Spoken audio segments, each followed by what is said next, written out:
Hoje iniciarei uma série de meditações que tem por título Os Amigos de Cristo.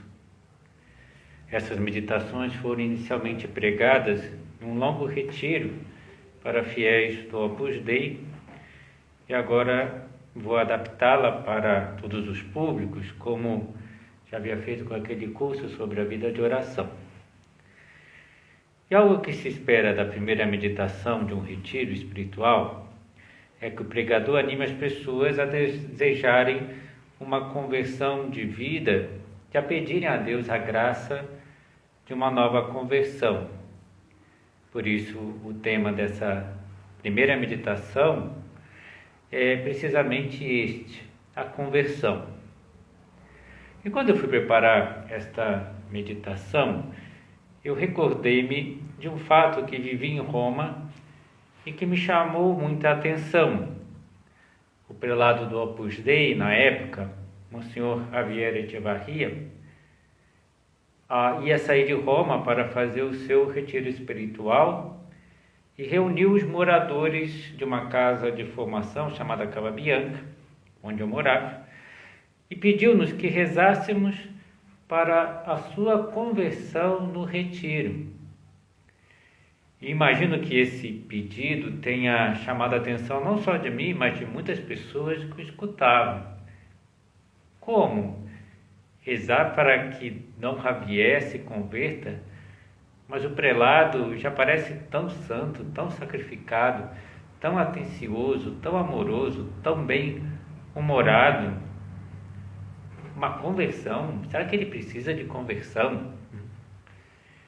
Pois bem, esse desejo de ter uma conversão na vida é exatamente o que nós observamos nas pessoas mais santas. Querem corresponder ainda melhor ao amor de Deus. Têm fome e sede de santidade. E sentem a necessidade de se converterem novamente para amar mais a Deus, para ter mais intimidade com o Senhor, para fazer mais por Deus, para abraçar amorosamente a cruz de Cristo, para conquistar mais almas para Deus, para promover mais vocações. Era um desejo que São José Maria tinha no seu coração. Inclusive ele dizia que a primeira conversão era importante, mas mais importantes eram as sucessivas conversões. E nessa meditação podemos já fazer a primeira súplica a Jesus, nosso Senhor, presente aqui no sacrário. Que eu me converta também, que cada um de nós nos convertamos. E a nossa conversão deve brotar do desejo profundo de identificarmos com Cristo, de renovar a nossa decisão de sermos bons cristãos, ou seja, seguidores de Cristo, que querem ser como Cristo.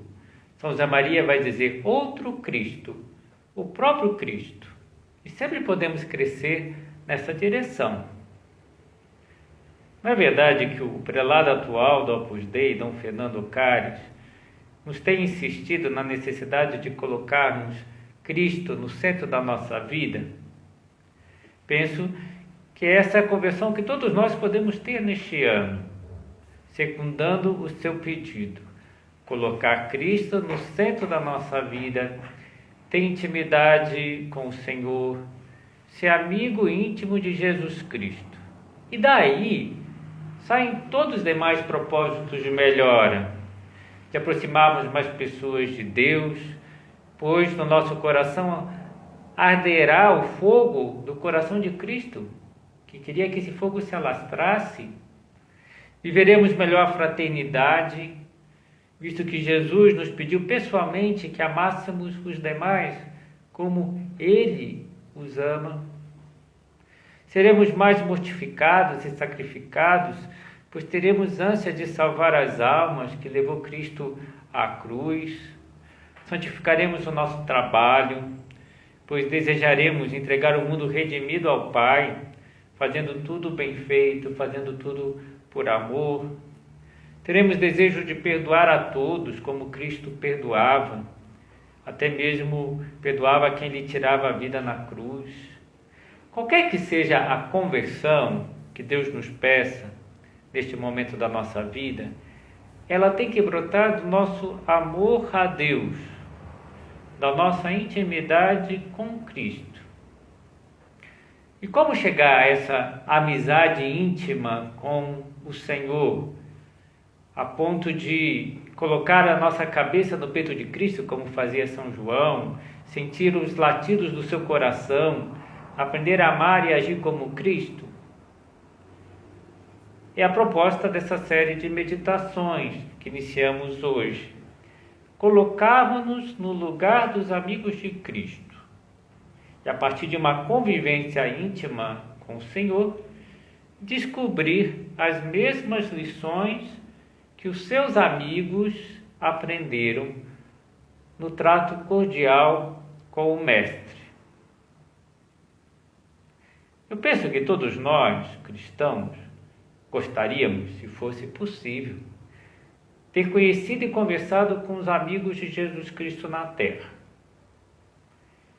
Se pudéssemos ir recolhendo diversos depoimentos, testemunhos daquelas pessoas que estabeleceram uma profunda relação de amizade com nosso Senhor, teríamos, sem dúvida, uma visão mais clara da personalidade de Jesus, conheceríamos melhor os seus sentimentos, as suas atitudes, ajudar-nos-ia a termos mais intimidade com o Senhor.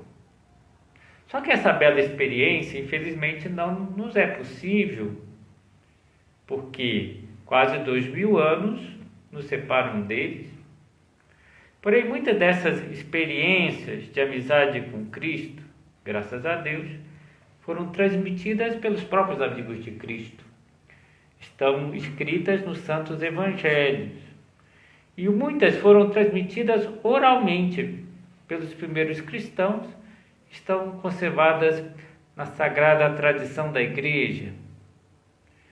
E usando o recurso da imaginação, como São José Maria nos ensinou, nós podemos entrar nas cenas do Evangelho ou dos Atos dos Apóstolos como um personagem a mais e ouvir o que os amigos de Cristo têm a nos dizer. E poderemos observar como Jesus estabelece amizade com pessoas tão diferentes e sabe respeitar essas diferenças, essas desigualdades no trato com elas. Jesus é verdadeiro amigo, que pode compreender a todos perfeitamente, que pode também nos compreender, que pode nos conduzir à santidade através da sua amizade. E nessa meditação sobre a conversão que Deus espera de nós, podemos considerar um dos maiores amigos de Jesus Cristo, cujo encontro com Cristo foi a ocasião de uma profunda conversão. Vamos considerar já o primeiro amigo de Cristo, que eu chamaria assim, um amigo zeloso de Cristo, São Paulo, apóstolo. Algo marcante na vida de São Paulo foi o fato dele ter sido alcançado e chamado pelo próprio Senhor, quando Jesus já tinha ressuscitado. Alguns autores vão chamá-lo de o 13º apóstolo. Tinha os 12 apóstolos e o 13º, Paulo. Por quê? Porque ele também foi chamado por Jesus. Embora ele não tenha conhecido Jesus na sua passagem pela terra, Jesus já tinha ressuscitado. Mas Jesus ressuscitado apareceu a ele e o chamou. Recordemos brevemente quem era Paulo, cujo nome antes era Saulo, antes da sua conversão. Ele era um judeu influente da cidade de Tarso, por isso é chamado Paulo de Tarso, no Oriente Médio. Possuía também a cidadania romana. Era um homem culto, dominando diversas línguas, o latim, o hebraico, o aramaico, o grego popular, que se chamava koiné. E antes da sua conversão ao cristianismo, ele era um ardoroso fariseu, um cumpridor da lei, Provavelmente ele se preparava para virar até rabino judeu. E Saulo, desde pequeno, foi morar em Jerusalém, onde se instruiu aos pés do famoso rabino de Jerusalém chamado Gamaliel. E se tornou um observante rigoroso e intransigente das leis de Deus. Profissionalmente tinha aprendido também a fabricar tendas. E vamos ver ele algumas vezes no Atos dos Apóstolos não pesar para a comunidade, economicamente, para as comunidades cristãs, porque ele fazia tendas. Devia fazer nos tempos livres, que não deveriam ser muitos. E este apóstolo brilha como uma estrela de primeira grandeza na história da igreja. São João Crisóstomo chega a dizer que provavelmente São Paulo é superior a muitos anjos e arcanjos, né? Coloca ele lá em cima. Sem dúvida, depois de Jesus, ele é o personagem do início da igreja sobre o qual nós estamos melhor informados. Porque se fala muito dele nos Atos dos Apóstolos e ele escreveu tantas cartas que revela a sua personalidade, o seu pensamento. Então essa é a breve apresentação de Paulo de Tarso. Agora vamos considerar a sua conversão, que é o tema que nos interessa hoje. Nem precisamos imaginar muita coisa, porque Paulo escreveu muito sobre a sua conversão. E como ela se deu? Para ele foi decisivo conhecer a comunidade dos que professavam a fé em Cristo e se diziam discípulos de Jesus. E ele tem conhecimento dessa nova fé, desse novo caminho, como se dizia na época, que colocava no centro deste caminho não a lei de Moisés, que Moisés tinha recebido de Deus, mas colocava no centro a pessoa de Jesus Cristo, que segundo eles havia sido crucificado e depois ressuscitado. Saulo, como judeu zeloso, considerava essa mensagem inaceitável, absurda, escandalosa, e quer defender o que ele pensa ser a pureza da fé judaica. E ele começa a perseguir os seguidores de Cristo à morte, pensando que ameaçava a fé no verdadeiro Deus e que pervertia muitos judeus, e saiu prendendo e metendo em cárceres homens e mulheres, discípulos de Jesus Cristo. E não só perseguem Jerusalém, quando os cristãos, porque são perseguidos, começam a ir para as outras cidades, ele pede cartas ao príncipe dos sacerdotes judeus para ir a Damasco a fim de prender os cristãos que tinham escapado de Jerusalém e que seguiam aquela doutrina.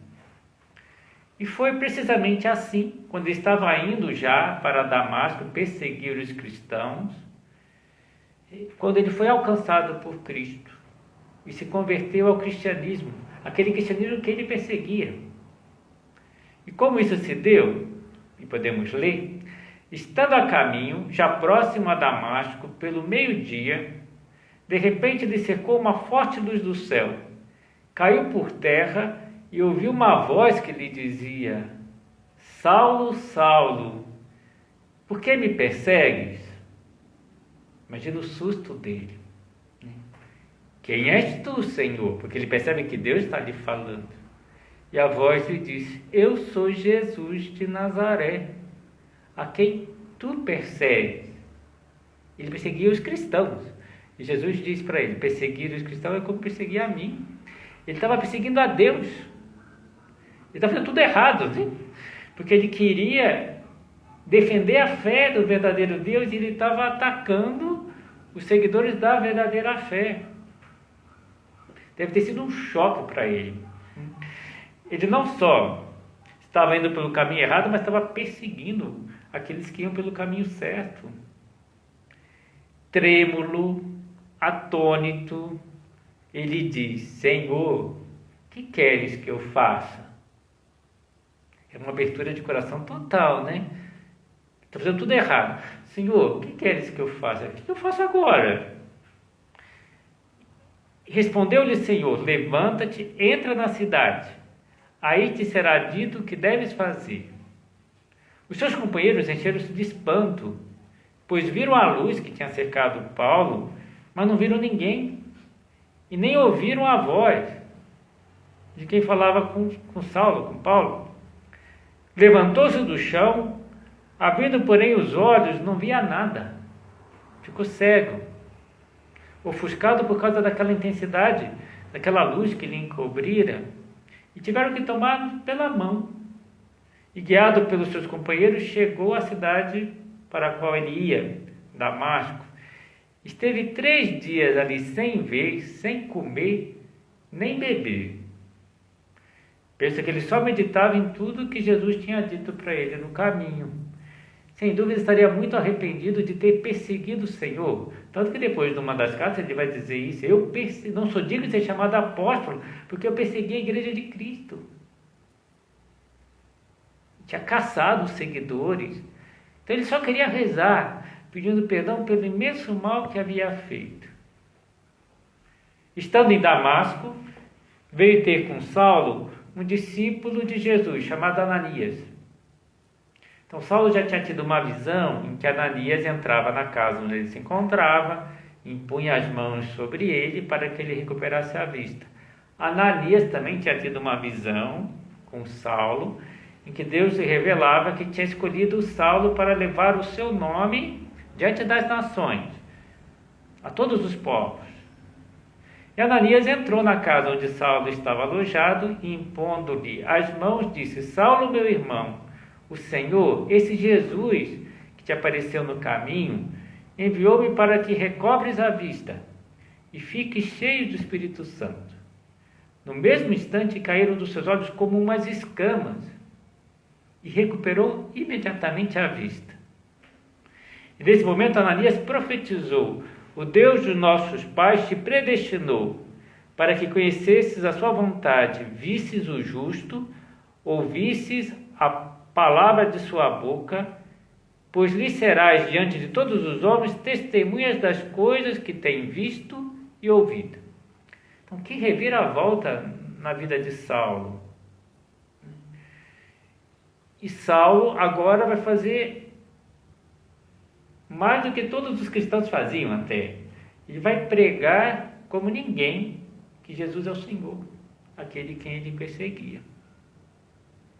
E Saulo crescia na graça de Deus, promovia muitas conversões, demonstrando que Jesus é o Cristo, que é o Messias.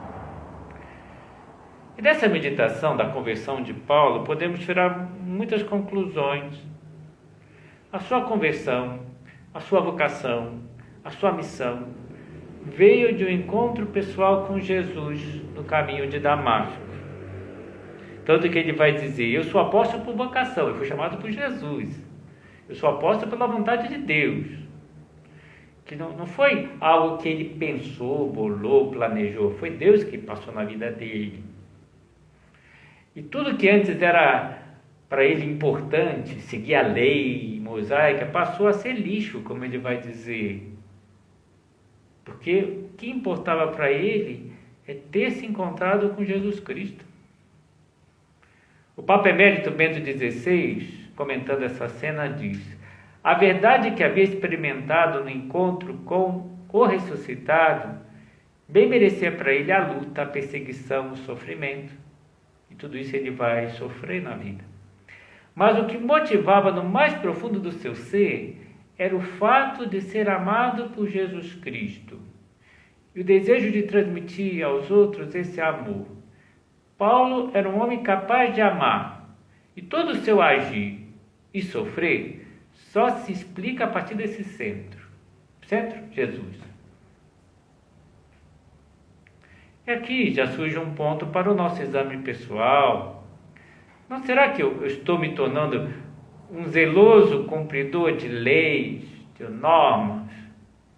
Será que eu não estou preso a um desejo de não falhar, de ser responsável, de dar conta como os fariseus, que queriam ser impecáveis, para se apresentar diante dos homens assim? Paulo era assim, antes da conversão. Será que eu não estou fazendo essas coisas para me sentir bem? Para que ninguém me venha reprovar? Será que eu não sou movido pelo medo de errar, em vez de ser movido pelo amor? Para Paulo, como lemos, o que motivava no mais profundo do seu ser era o fato de ser amado por Jesus e o desejo de transmitir a todos esse amor. E São Paulo, depois Paulo vai se tornar santo, né? São Paulo declarará abertamente seu amor por Cristo aos cristãos, em suas pregações, nas diversas cartas que ele escreveu. Aos Gálatas, ele disse: não sou eu quem vivo, é Cristo quem vive em mim.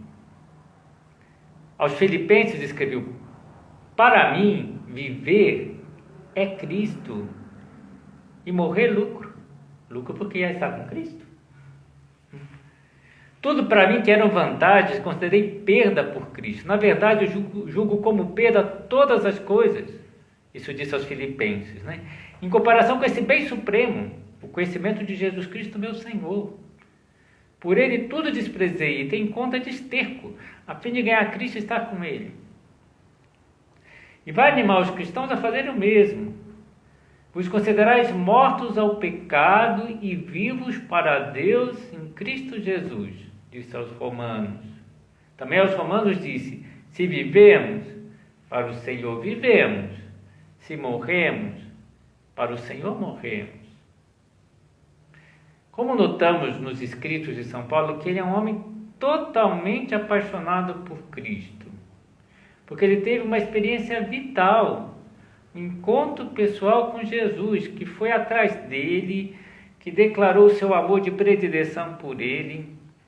São Paulo vai chegar a dizer: eu fui conquistado por Jesus Cristo. Esse Jesus que o derrubou no caminho de Damasco e se apresentou a ele: eu sou Jesus, a quem tu persegues.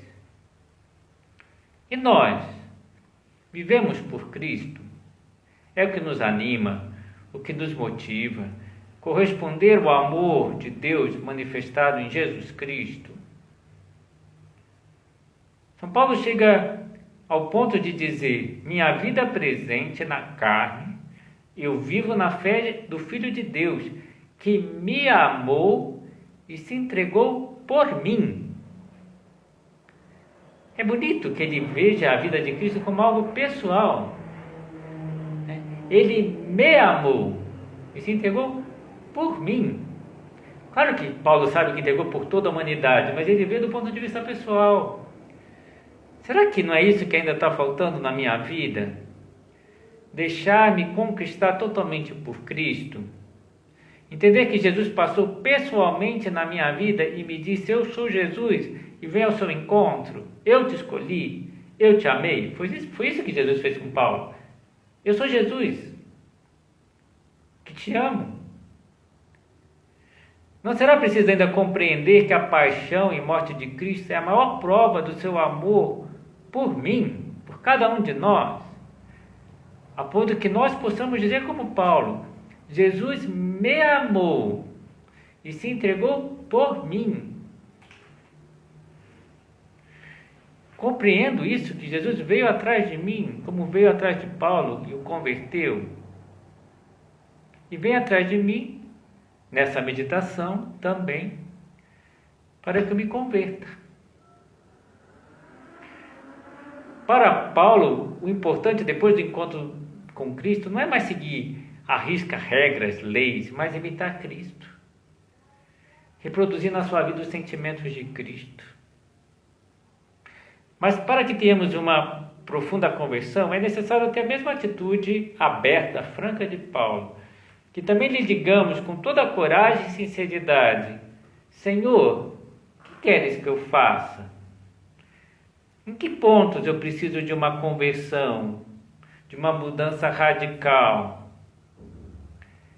E ter claro que a nossa conversão é, antes de tudo, uma iniciativa de Cristo. Que nós devemos perguntar a Ele: Senhor, o que queres que eu faça? Devemos dizer sinceramente no nosso encontro pessoal com Cristo, na nossa oração: Senhor, há algo na minha vida que não te agrada? Me diga. Há algo que me afasta de ti? Me afasta disso. Há algo no meu dia, na minha vida, que não é próprio de um cristão? Tire isso da minha vida.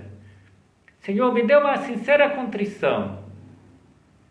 Como Paulo sentiu dor por tudo que ele fazia de errado. Que nos dê uma sincera contrição todos os meus pecados, que me leve a reagir, a mudar. Que eu não me acostume com o nível de vida espiritual que eu atingi. Com o nível de oração, de mortificação, de trabalho, de apostolado. Ilumina a minha vida, como iluminou a vida de Paulo, para que eu veja o que ainda não está bem, o que eu preciso melhorar, a conversão que o Senhor espera de mim neste ano. São José Maria rezava assim: Senhor, aqui me tens. Senhor, dai-me luz. Senhor, que eu veja. Senhor, limpa-me. Faz-me bom instrumento teu, que eu me entregue a ti, com compromisso de amor. E nós podemos rezar por todos que estão assistindo essa meditação, ouvindo essa meditação, que eu veja, que nós vejamos, que eles vejam. E abramos sinceramente o nosso coração a Deus e digamos do que precisamos que Ele nos cure. Senhor, cura-me dessas compensações, dessas fugas que não compensam nada e me afastam do Senhor. Senhor, cura-me o coração dessa mágoa que eu carrego há tempo no meu coração. Não quero mais ter ressentimento ou mágoa de ninguém. Senhor, cura-me da minha vaidade, da excessiva preocupação que eu tenho com a minha imagem. Quero trabalhar apenas para a sua glória, para o bem das almas. Senhor, cura-me desse desânimo, que eu sinta comprovar as limitações e defeitos dos outros e as minhas próprias faltas.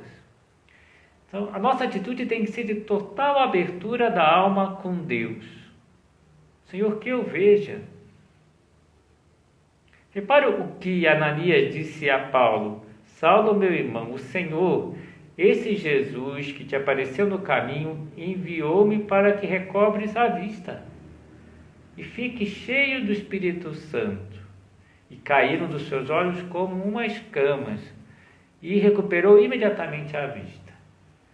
Pedi ao Senhor se é preciso que caia as escamas dos nossos olhos, para que nós vejamos o que nós precisamos ver, a mudança, né, que nós devemos ter na vida.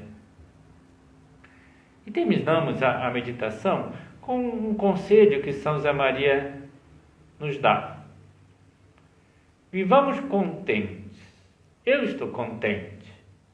Não deveria estar olhando a minha pobre vida, mas sinto-me contente, porque vejo que o Senhor me procura mais uma vez, e que o Senhor continua a ser meu Pai.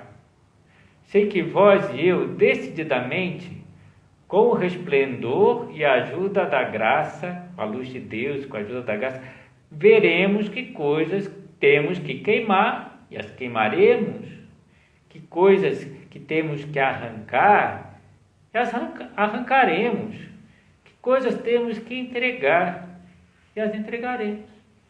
E teremos a nossa conversão que Deus nos propõe nessa meditação. Nossa Senhora é o modelo perfeito da correspondência à graça de Deus. Pedimos a ela, Mãe da Divina Graça, que nos ajude a colocar Cristo no centro da nossa vida e aproveitar as imensas graças que Deus nos enviará nessa série de meditações sobre os amigos de Cristo que iniciamos hoje, considerando Paulo, o amigo zeloso de Cristo, e a profunda conversão que ele teve na sua vida.